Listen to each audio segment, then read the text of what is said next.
दिन दहाड़े हमले को तैयार ईरान, खामनेई का तख्ता पलट करेंगे ट्रंप।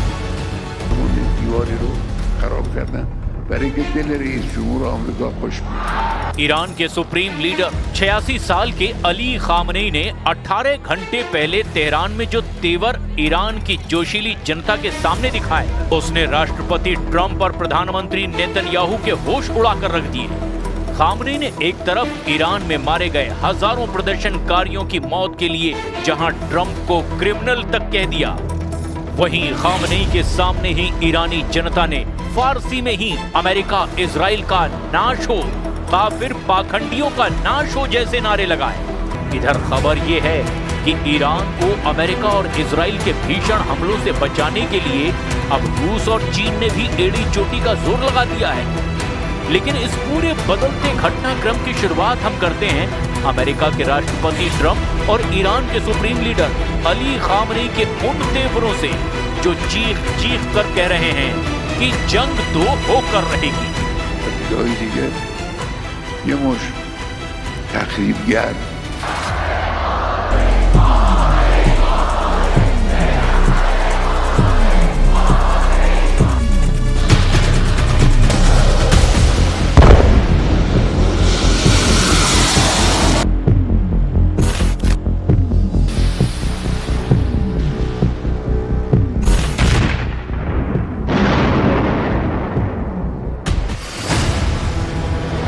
अमेरिका इजराइल का सर्वनाश, खामनेई ने खाई आखिरी कसम।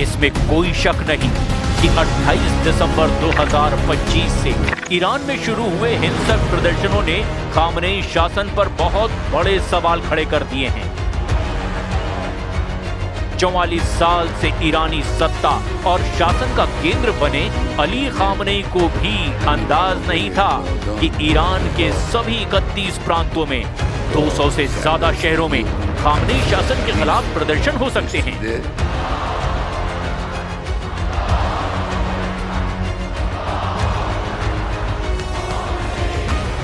IRGC का हिंदी में पूरा नाम इस्लामी क्रांतिकारी गार्ड कोर यानी इस्लामिक रिवोल्यूशनरी गार्ड कॉर्प्स है। इसे फारसी में सिपह-ए-पासदारान भी कहा जाता है।